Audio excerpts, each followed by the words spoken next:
Daily Devotional with Faith Restored. Today's scripture reading is going to be Acts 2, verses 44 to 45. Now all who believed were together and had all things in common, and sold their possessions and goods, and divided them among all, as anyone had need. This world likes to instill in us that we should always look out for me, myself, and I, putting ourselves above all.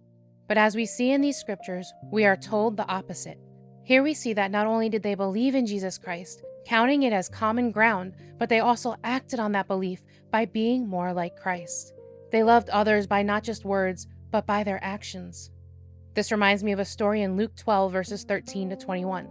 To sum it up, there was a certain rich man who had an abundance of crops, so much so that he had no room for them. Now, instead of sharing his excess, he chose to take down his current barns to build greater ones.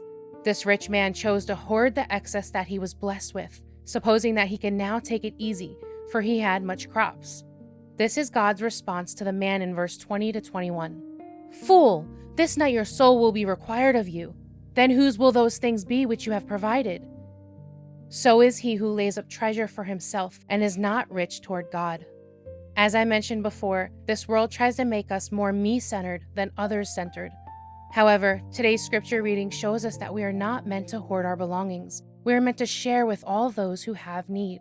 When we choose to be rich towards others, we are in turn being rich toward God. We are taught in scriptures that when you feed and clothe someone, you are in turn feeding and clothing God himself. Assuredly I say to you, inasmuch as you did it to one of the least of these, my brethren, you did it to me. Matthew 25, verse 40. So here's your question. Are you more like the man who hoarded the excess that God provided? Or are you more like the ones in today's scripture, the ones who shared their belongings with those in need? Don't allow yourself to be me-centered like the world says that we should. Don't sway towards the wide path of the world. Instead, be God-centered, taking the narrow yet fruitful path of Jesus Christ.